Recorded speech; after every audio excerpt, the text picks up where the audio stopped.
Mets-toi al. C'est qui part. Kahwa, 12 secondes.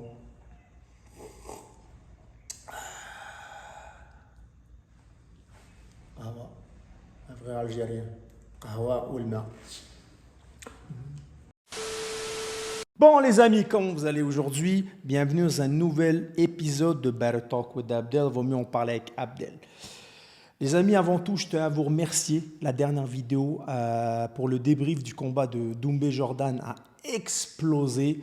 Mille merci à vous, mille merci aux nouveaux abonnés. N'oubliez pas, abonnez-vous, partagez, aimez, posez des questions, ça me fait plaisir. Et merci pour tous vos nombreux commentaires. Et vous inquiétez pas, je ne vous lâche pas. Il y aura d'autres cartes, je vais les commenter et je vais en commenter encore et encore. Bien sûr, vidéo pronostic, vidéo débrief. Dès qu'il y a une carte qui est intéressante, je ne vous lâche pas les poteaux. Mille merci. Aujourd'hui, je vous fais une petite vidéo parce qu'il y a un petit sujet sur lequel je vais aborder en fait une discussion. C'est le patron du ONE FC. Pour ceux qui connaissent, je pense que tout le monde connaît, les amateurs d'arts martiaux mixtes, ils le connaissent. Le ONE FC qui est l'une des plus grosses promotions, tout sport confondu, de combat au monde. Et pour moi, c'est la plus grosse, tout sport de combat confondu, de MMA, Muay Thai, kickboxing et Jiu-Jitsu. Les cartes sont hallucinantes, les niveaux sont incroyables. Et Chatri, le boss de l'organisation, via MMA Fighting, je pense, un truc de média, One Fight Night. En fait, ce qui se passe, c'est qu'il a dit, il a comparé ça c'est pas la première fois qu'il fait des comparaisons par rapport à l'UFC. Et je suis d'accord et pas d'accord avec ce qu'il dit. Je vais vous expliquer pourquoi. En fait, en clair, il explique qu'il a à peu près le même nombre de combattants que l'UFC. D'accord? Disons que l'UFC, il n'y a que des gars d'MMA, alors que lui, il a 4 sports différents. Donc, mais la diversité est incroyable, parce qu'il donne des cartes ultra intéressantes. Et il explique qu'en fait, il a beaucoup plus de champions du monde dans son organisation que l'UFC. Mais bien évidemment, parce que c'est 4 sports différents. C'est là où je suis d'accord avec lui. Et il ajoute qu'en fait, bien sûr, il compare ça à l'UFC, à l'MMA, mais au Bellator, pardon, mais il vise vraiment l'UFC. Mais le truc là, c'est qu'en fait, il attaque l'UFC en disant, et c'est là où on voit leur niveau de striking sloppy, leur niveau un peu, comment dire, dégueulasse, un peu brouillon, si on veut sloppy, ça veut dire brouillon un peu. Donc, et puis de très bas niveaux de combat debout, striking. Donc vraiment, là, il les attaque sur les niveaux des combattants. Alors avant tout, je vais ouvrir une parenthèse en disant, sur l'ensemble de la question, je ne suis pas trop d'accord avec lui parce qu'il a 4 sports différents. Il a des grappleurs de malades. Il a les meilleurs combattants de Muay Thai, les meilleurs combattants de kickboxing sont là. Au niveau du MMA, à part il a l'un des plus grands combattants de tous les temps, un des GOAT, qui est Demetrius Johnson, qui était champion à l'UFC. Je pense qu'il a défendu peut-être entre 11 et 13 fois sa ceinture, qui a perdu contre Cejudo, puis il y a eu comme quelque chose, en fait, ils ont échangé Demetrius Johnson avec Ben Askren, un truc un peu débile, là, un truc débile. Peut-être il y a des informations qui me manquent, donc je ne vais pas m'avancer, mais il y a eu un échange de quelque chose d'athlète, et puis ça s'est développé. Demetrius Johnson est devenu champion du ONE FC. Il est totalement incroyable. Je trouve même qu'il est meilleur au ONE FC qu'à l'UFC. Mais ils font également, bien sûr, le ONE FC, ils font également des MMA contre Muay Thai. Ce qui est complètement ouf. Ils font un round Muay Thai, un round MMA. Quand c'est un round MMA, c'est 5 minutes. Quand un round Muay Thai, c'est 3 minutes. Et il a fait, par exemple, avec Rod Tang, la légende du Muay Thai, etc. Alors, dans l'ensemble, je trouve que le niveau du MMA à l'UFC est meilleur que celui du ONE FC. On ne va pas se mentir. On va pas dire, attends, on va pas cracher sur l'UFC là-dessus. Là, je suis pas trop d'accord avec lui. Par contre, par rapport à ce qu'il dit, dans l'essentiel, il dit qu'en fait, le niveau est plus low, est plus bas. Il n'a pas tort. Il n'a pas tort parce que l'UFC était la plus grande organisation au monde. Pour être à l'UFC, et personne, aucun d'entre vous peut me dire le contraire. Vous, les amateurs d'arts martiaux mixtes, qui connaissez ce sport, vous êtes des connaisseurs, vous êtes des experts, vous connaissez ce sport depuis des dizaines d'années. S'il vous plaît, on est d'accord que l'UFC n'est plus que l'ombre de lui-même. Ils sont mélangés avec WWE. Maintenant, ils ont slap contest. Yo, les gars, on s'en va où? On va aller où comme ça? On va aller où comme ça? Le niveau était un tel incroyable que c'était ouf. Pour signer à l'UFC, ta grand-mère, tu devais être un assassin, une ceinture minimum d'une putain d'organisation amateur dans ta poche, professionnelle. Là. Et encore, pour signer à l'UFC, il fallait que tu sois un tueur. Pour signer, dedans, tu avais des monstres. Pour être top 20 de l'UFC, et personne ne pourra me dire le contraire, tu étais un monstre. Quand tu arrives au top 20, tu chiais ta race. Pour arriver au top 10, pour combattre à la ceinture. Mais la vie de ma mère, c'est l'Everest. Vas-y pour monter. Bonne galère. Et des fois, tu penses que tu es arrivé, peu c'est l'Himalaya, puis c'est la galère. Mais là, on va se dire les vraies choses. Toutes les catégories à l'époque étaient chaudes. Tout le monde était chaud. Maintenant, tout le monde signe à l'UFC. Il y a des contrats à gauche, à droite. Il y a des contrats à gauche, à droite. On a 10 fois plus de possibilités de signer à l'UFC. Et l'UFC, à l'époque, traitait bien les combattants. On ouvre une parenthèse là-dessus aussi.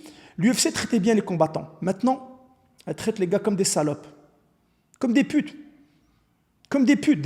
C'est une société qui est vendeuse de rêves. Et les combattants, on est des rêveurs. Parce que moi aussi, j'étais dedans. Moi aussi, j'étais dedans, puis j'étais rêveur. Dès que tu dis, oh, mais en fait, ils s'en battent les couilles de ma santé, ils s'en battent les couilles de moi. Et c'est des rêveurs parce qu'avant, ils payaient bien. On n'oublie pas qu'avant, tu avais l'époque la bannière, tu avais droit à des sponsors, fait qu'un combattant pouvait faire un peu d'oseille en combattant, puis il faut faire quand même pas mal d'argent à côté au niveau du sponsor. Ils ont signé avec Reebok, ils ont niqué tout le monde. Ils ont niqué tout le monde. Ils leur ont enlevé 90% de leur salaire. 90% de leur salaire, ils l'ont enlevé. Donc, il n'y a plus rien. Après, tu n'avais juste pas le choix, tu fermais ta gueule. Il n'y avait que les gros qui touchaient un peu d'argent, et c'est tout. Des contrats, et c'est tout. Et les Conor McGregor, etc., c'est autre chose. Maintenant, les amis, ce qui se passe, c'est que l'UFC aujourd'hui, ils ne reviendront jamais en arrière, parce que là, ils ont signé avec Venom, ça va être la même que Ney. Et je pense que c'est à peu près, tu vois, c'est à peu près le précieux Graal. Tu essayes absolument d'avoir ci, d'avoir un truc, d'avoir ça, mais tu le chopes jamais. Tu le chopes jamais, ce bonus, tu ne chopes pas plus d'argent. John Makdessi, un ancien combattant qui, je pense, il est à l'UFC depuis des années. C'est pas peut-être 10 ans qu'il est à l'UFC, un peu moins peut-être. Il était un partenaire à moi, il était de Montréal, c'est un partenaire à moi au Tristar Gym. Et la dernière fois, il avait montré. Il a combattu en Australie, Nouvelle-Zélande, je crois. Et il a montré, après avoir payé les taxes, si, ça, les billets d'avion de trucs, il lui restait $30,000 US. Pour un gars, ça fait je ne sais pas combien d'années qu'il est dedans. Mais c'est une honte. Et là, tu vois, l'UFC, ils ont perdu trop d'opportunités. La majorité, beaucoup de combattants, il y a des combattants très, très talentueux. Avant, être à l'UFC, ça veut dire que tu étais un roi. Maintenant, être à l'UFC, ça veut pas dire grand-chose. Attention, je ne dis pas que ceux qui sont à l'UFC sont mauvais. Je dis juste que c'est la vérité. Avant, tu avais une grosse partie qui était très, très forte. Et maintenant, c'est une petite partie qui est forte. Le niveau s'est dilué. Tu peux faire ce que tu veux, le niveau s'est dilué, ça a commencé à signer tout et n'importe quoi, tout à tout va. Et ils sont un peu perdus dans leur recrutement. Ils sont un peu perdus. Et ça signe n'importe qui. Tu as beaucoup plus de possibilités de signer à l'UFC maintenant, que ce soit les Dana White Contender Series, que ce soit les TOF, que ce soit ci, que ce soit ça. Des potatoires, regardez, on a la preuve dans des UFC, quand ça se passe dans des villes, dans des pays, ils vont te signer 5-6 gars, ils vont mettre les gars sur la carte, tu vas faire comme... Mais attends, moi je connais genre 10 gars de ce bled-là qui sont 10 fois meilleurs que là. Je ne comprends pas. Le management, le ci, le ça. Tu as le bon management, tu connais les bonnes personnes. Fait que ça a beaucoup dilué. C'est là, en fait, je suis d'accord avec Chatri, le boss de ONE FC, où c'est vrai que le niveau a diminué. Avant, tu avais sur 10 gars-là du UFC, tu avais 9, tu disais, oh, c'était bon. Alors, celui qui était moins bon, tu disais, ouais, t'es moins bon, t'es pas terrible. Là, tu as 9 sur 10 sont dégueulasses. Il faut dire la vérité, tu as 9 sur 10, tu te fais chier.